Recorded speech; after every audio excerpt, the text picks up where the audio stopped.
Hello and welcome to another Commander gameplay video on the Magic Boy Productions channel. I am Ben, aka Magic Boy and Magic the Gathering Online, and today we're playing with Tannuk, Memorial Ensign. Before we get started, I just wanted to thank everyone who's already subscribed to the channel, and especially everyone who subscribes when they watch this video. I've been brewing a ton of Edge of Eternity commanders, and I'm looking to try to release 2 videos a week to showcase them. And so sound off in the comments. Let me know what's your favorite Edge of Eternity commander. I actually didn't love the crop of commanders. I wasn't super inspired as they were being spoiled, but building them has been interesting, and I've had to stretch a little bit to find a way to put my own stamp on each of them. Speaking of which, I built Tannuk as an Enchantress Landfall hybrid deck. Tannuk is a 3-mana 2/4 Kavu pilot, really great creature type line. And whenever a land you control enters, it deals 1 damage to each opponent.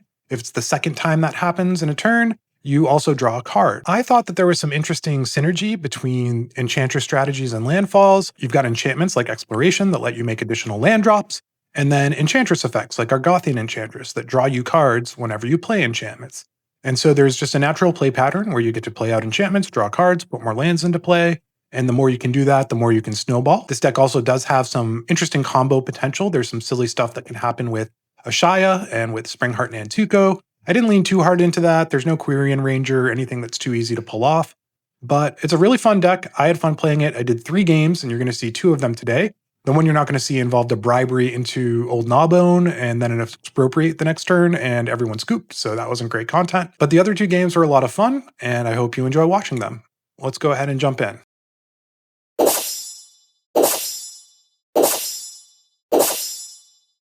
Our opening hand is really solid. We've got a good mix of lands. We've got an Argothian Enchantress to start drawing us some cards, and we've got Dryad of the Elysian Grove and Walk-in Closet to go with our fetch lands and our lands and let us really pump out some ramp once we've got our commander in play. Our first opponent is Terra, Herald of Hope. This Mardu commander has a grindy game plan focused on reanimating small creatures from its graveyard. After that, we've got Omnath, Locus of Mana. This is a classic mono-green commander that's capable of producing absurd amounts of mana because mana doesn't empty from your mana pool at the end of phases, so you just get to stock it up. Last but not least is Legolas Greenleaf. This is a mono-green commander from the Lord of the Rings release, and it's a 3-mana 2/2 with reach that can't be blocked by creatures with power 2 or less, so it's got a weird little evasion. It gets bigger when legendary creatures enter, and when it deals combat damage to a player, you draw a card. So not too sure what to expect from this one. It could be sort of a Voltron strategy, it could be Legends Matter. We'll find out. Terra kicks things off with an Elegant Parlor, surveilling a Pinnacle Monk into their graveyard. We're just going to play a tapped Shifting Woodlands and pass to Omnath, who has a forest, and enchants it with a Wild Growth, ramping up. Speaking of which, the Legolas player has a forest into an Arbor Elf. Those go pretty well together. Terra has a Scrubland and a Kami of Ancient Law, which is kind of a problem for our Enchantress-based draw that we've got going on here. We play a Spire Garden and cast said Enchantress. And the Terra player is going to use that opportunity to take out the Wild Growth with their Kami, slowing down Omnath. I guess they have some experience with that commander and know they need to do so. Omnath just has a land and passes. Legolas has a white-bordered forest and uses Arbor Elf to untap it and play their commander. Terra has a tapped Raucous Theater that's going to surveil a card to the top of their library, and then they cast Apprentice Necromancer. We have a Taiga and then Dryad of Elysian Groves that'll draw us a card off Argothian Enchantress and let us play out an extra forest for the turn. Omnath unfortunately doesn't have anything, so they just tap out and pass. Legolas has another forest. They swing their commander at us, and we can't block because our creatures all have 2 or less power, so they get to draw a card. They then untap, they float some mana with Arbor Elf and cast a Canopy Tactician, an Elf Lord that can tap for 3 mana. Seems like the Terra player is familiar with Elf Ball, and so they are going to deal with the Canopy Tactician by casting a Ravenous Chupacabra. It's going to destroy the Elf Lord Mandadork, and then they're going to swing at Legolas for 1 with their Necromancer. We're going to cast our commander, and then make our first land drop in Karplusan Forest, pinging the table, our second land drop in Bloodstained Mire, pinging the table and drawing a card. We're going to Kenrith Transformation the Legolas, drawing a card off Argothian Enchantress and the enchantment itself. It seems they're looking our way, so I want to slow that down and slow down their card advantage. After that, we're just going to pass. No need to pick on Omnath with an attack. Omnath doesn't have a land, but they do have a play and a doubling cube. That's a card that could go crazy in their deck.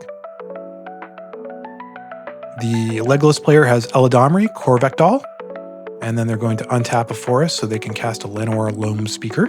Weird little mana dork. They swing at us with their Elk Commander, but we'll just block with our 4 Toughness Dryad. Terra is going to cast their commander and go to combat. They mill a Westfold Rider, another enchantment hate piece, and an Enduring Innocence. They follow up with a Selfless Savior to protect their board a bit. We play Thornspire Verge, pinging the table with Tannuk. Then we crack our Bloodstained Mire, getting a untapped Stomping Ground, so that's going to deal 2 to us, ping the table and draw us a card. After that, we cast Walk-in Closet. It's going to let us draw a card off our Gothian Enchantress, and then be able to recur lands out of our graveyard. So we replay our Bloodstained Mire, pinging the table again. We crack that for a Commercial District, and that's going to surveil a Composer of Spring into our graveyard and ping the table once more. We consider some other options here, but ultimately we've got some good interaction, we've got a good board going, and so we'll just pass. Omnath has a 3 visits into a tapped forest and passes. Legless has a Llanowar Elves, a classic mana dork, and they are going to cast Elvish Champion, which is a bit of a problem. It's a lord that gives Forest Walk, but they're still smarting over the Ravenous Chupacabra, it seems, so they swing their Elk Commander into Terra. In their second main, they untap their Arbor Elf, and that's enough mana to cast Ghalta Primal Hunger with the cost reduced, so they go tall as well as wide. Terra is going to Apprentice Necromancer Westfold Rider back into play and destroy our Walk-in Closet.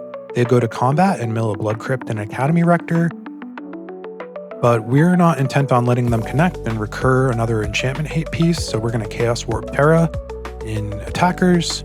That's going to result in a Starfield Shepherd coming into play, cool card from EOE that can tutor up a 1-drop or a Plains, and they elect to get a Plains. In their second main, they're going to cast Auramancer, and that's going to put the Enduring Innocence back into their hand, and they crack their Arid Mesa for a Plateau and cast a Kami of False Hope. That's some nice insurance for them against a overrun turn from the green player. Apprentice Necromancer triggers, but the creature's already gone, so that doesn't matter. On our turn, we play Courser of Krufix, and that's going to reveal a Spelunking, which is a card we really like. So we cast Shigeki Jukai Visionary. It's an enchantment, so it'll draw us a card off our Gothian Enchantress. We then see a Valakut, the Molten Pinnacle, and that is going to be online because of our Dryad of the Elysian Grove. So we direct a Valakut Lightning Bolt at the Forest Walk Lord, ping the table and gain a life and take that out. We play a Scalding Tarn off the top of our library. Now we're going to take out the Selfless Savior. This time, Tannuk's ping is going to draw us a card. They do sack the Savior in response. We gain a life, and the Valakut trigger fizzles. We're just going to pass again, so we discard a Mountain to hand size. We've got some interaction up. Omnath has a Utopia Sprawl into a Farhaven Elf, so they're back in it now. The Legless player shows that dinosaurs are a theme for their deck, it seems, because they're going to activate Eladamri, and that's going to get them a Verdant Sun's Avatar off the top of their library. They can start gaining some life. They follow up with the Leaf Crown Visionary, which is an elf lord that can draw them some cards for some additional mana when they cast elves. And then they're going to cast an elf, but it's Rishkar. Rishkar comes in and gains them some life and puts counters on itself and on the Verdant Sun's Avatar. They swing at us with Ghalta, and we like our board, so we're just going to block with our face. Terra has a Plains. They're in a pretty tough spot here since we can just sort of bolt them down with Valakut. They have a resilient play in Enduring Courage, and after that they just pass. On their end step, we're going to crack the Scalding Tarn for a tapped Cinderglade, just sort of maximizing our mana. We're going to take out the Kami of False Hope in case we have any ambitions to attack this turn. We cast Spelunking and draw a card off our Enchantress, and then the Spelunking and put a Windswept Heath into play. We're just going to start bolting down the Ghalta with our Valakut triggers for now, since we're pretty sure we're going to pass the turn and we don't want to take a big hit. We play out another land, and that's going to get us our landfall triggers and deal 3 more damage to Ghalta. Play a Highland Forest off the top of our library. 3 more damage to Ghalta, and another ping and life from our landfall triggers. Now we've run out of land drops, so we're going to cast our Untitled Explorer. That's going to let us drop lands out of our graveyard, so we replay a Scalding Tarn. It's going to finish off Galta and add milling to our landfall stack. So we mill, we ping, we gain a life, and Galta is no more. We need more land drops, and we fortunately have an Oracle of Moldiah, which is going to give us one. We play a Sheltered Thicket off the top of our library, and we're going to send the Valakut damage at the Skyfield Shepherd. Since we're definitely passing the turn at this point, we just want to minimize the damage that we take before it gets back to us. We mill, we ping, we gain some life. And after that, we're just going to pass with our fetch land activations and remaining interaction up. Omnath has a Yavimaya, Cradle of Growth, which is great for us. They Primal Growth, kicking by sacrificing their Farhaven Elf, which is going to get them some untapped forests. And then they get even more untapped forests with their Skyshroud Claim. That's going to let them cast a Yavimaya Elder, old school card. That's a great source of card advantage. It's a card people ignore. The Legolas player activates Eladamri, getting a Beast Whisperer and some life off Verdant Sun's Avatar. They cast a Kick Jiraga Warcaller, drawing 2 cards off of their various card draw sources and making their elves huge. Gain some more life off their dinosaur. They play a Forest and a Taunting Elf. That's going to let them draw 2 more cards off of their Visionary and their Beast Whisperer and gain some life. Terra is going to cast their Enduring Innocence, and it's going to get pumped by its cousin, Enduring Courage. They swing it into us, and we are just going to take the damage. The game's over next turn. We know that, so we can take 4 pretty easily. Terra has a Cathar Commando on our upkeep, and we're going to Tybalt's Trickery that because our plan involves some expensive enchantments. And for some reason, they don't cast anything off Tybalt's Trickery, and I'm pretty confused about that.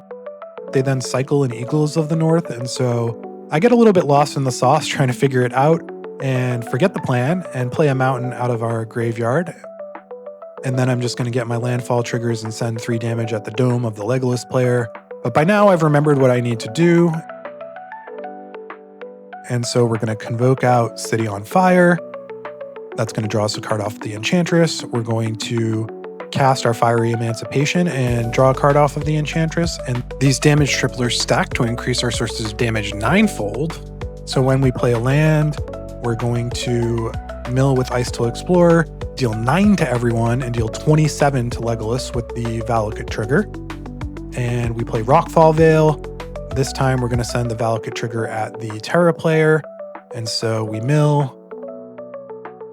9 damage is going to take out Legolas.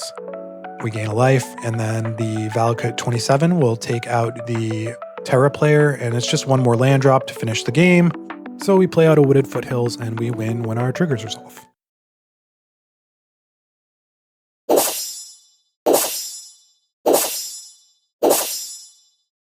Our opening hand is pretty fantastic. As long as we can find a source of card draw, we're going to be off to the races. We've got a turn 1 ramp spell in Wild Growth, and then ways to get plenty of lands in play in Azusa and Spelunking. Our first opponent is Kuja, Genome Sorcerer. This is one of the many twinks of the Final Fantasy release, and this one is a Rakdos Spellslinger build that creates Black Mage Wizard tokens and continuously pings the table, so we can expect to see lots of instants and sorceries. Next up is Menomenon. This is a mono blue commander from the new Edge of Eternity set that lets you tap artifacts to make mana to cast spells from anywhere other than your hand. Usually that's going to be the top of your library, but some other sources could crop up as well. Our last opponent is Eshki Dragonclaw, a Teamer commander from Tarkir Dragonstorm. This commander is pretty interesting. It likes to play both non-creature and creature spells and gets bonuses for doing so. We kick things off with a Spire Garden and a Wild Growth to enchant it. The Kuja player has an Arid Mesa into a tapped Blood Crypt to start things off. Menomenon has an island, and Eshki has a tapped Frontier Bivouac. We play our command tower and use that to cast our commander, very fitting. Tannuk's in play. There's a Marsh Flats into a tapped Smoldering Marsh from the Kuja player. Menomenon has an island and foretells a card, and unfortunately Eshki misses their second land drop here. Kind of a bummer. We are going to kick things off with Azusa, getting a bunch more land drops, and we play a forest, pinging everyone with Tannuk, Rockfall Vale, pinging and drawing a card. We play the forest we drew to ping again, And then we're going to cast Spelunking and draw a card, but we're not going to put a land into play. We're going to save that for Tannuk next turn. We swing Tannuk into Phenomenon, deal a little bit of damage. The Kuja player has a Swamp, and they are going to cast Mage Siege, creating their first Black Mage. Phenomenon has an island, and then the Reality Chip, kind of a backup commander for them. And unfortunately, Eshki misses a second land drop. Real hero mode there, though, them staying in the game. We are going to cast a Oracle of Moldiah, and that's going to let us play Thornspire Verge off the top of our library, and a Urza's Cave that's going to get us 2 triggers off Tannuk. So we draw a card and ping the table, and we're going to send some damage into the Kuja player.